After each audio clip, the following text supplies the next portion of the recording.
the anatomy of shading. This is just a very basic shading tutorial. I think we're going to need that to move forward. We're going to be giving examples on much more complicated shapes than this in the future. But right now we're going to start with a very basic shape, a sphere. And what you see here is I've already shaded it because shading takes some time. Here is the basic anatomy of shading. And remember, this is a single light source shading. These things, shading can be so complicated, but it can also be so very simple. This is the type of shading you're going to use on most things. Alright, this arrow right here is representing our light source. This is where the light's coming in. And of course, where the light source hits, that's where the brightest is going to be. Can you guys see this? Can you guys see my cursor? In case you can't see my cursor, I'll draw a line. There we go. That's where the light is hitting the brightest. Right there. And of course, that is the lightest part of the ball. Now, usually when I'm drawing something, I don't use this much shading. I don't make it this dark. The reason I did in this case is to set an example to make it a little more extreme. Let's get rid of that line because it's going to annoy me because I did such a pretty job shading this sphere. Come on, there we go. There we go. Let's get rid of the sphere around the circle too. Alright, so that is going to be our highlight. Where the light hits the object the strongest is going to be your highlight. Hopefully you guys can read my my handwriting here. Highlight. Write that down because there are several body parts to a shadow, to a shading, and you're going to need to remember them all to make sure you get them all in.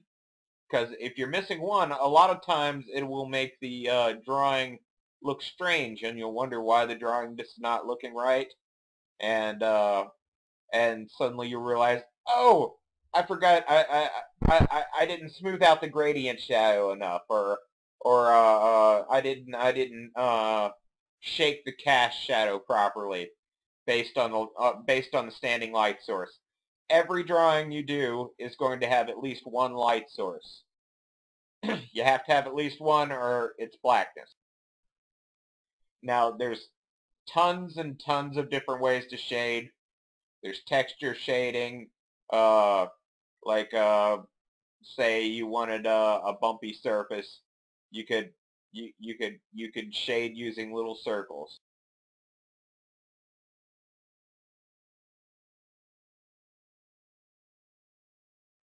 You can do the crosshatch shading.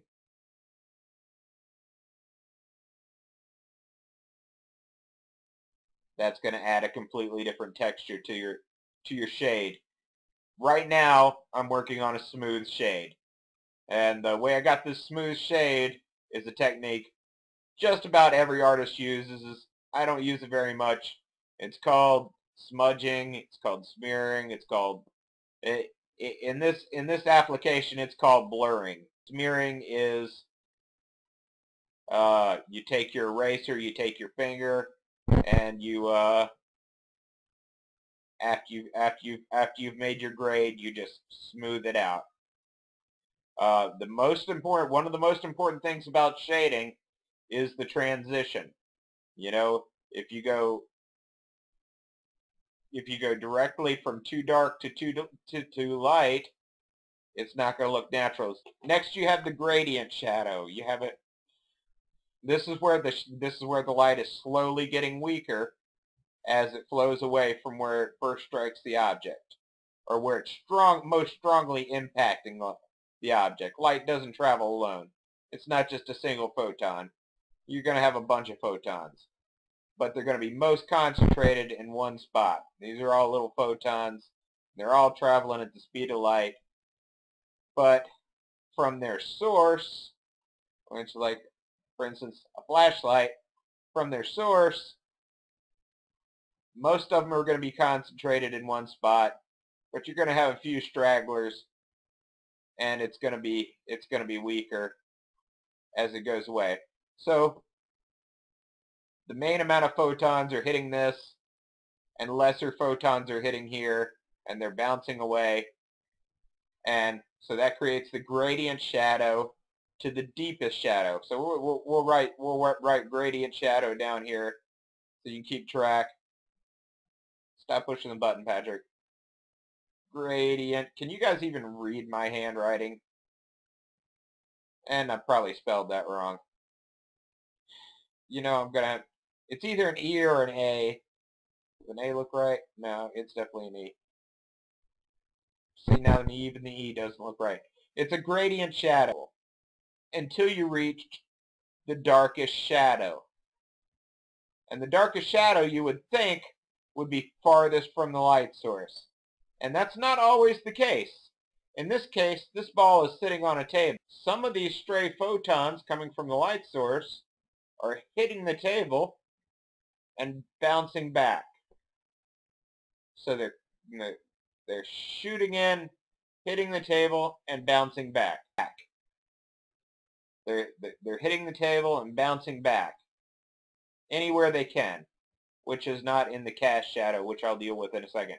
But anyway, the light that comes back off of the surface, the reflected light, is called the reflective shadow. So you've got the highlight, the gradient shadow, the deepest shadow, and the reflective shadow. And those are the main portions of the object themselves. But one of the most important shadows, which will really, really make or break a picture, is the cast shadow. But the cast shadow is the shadow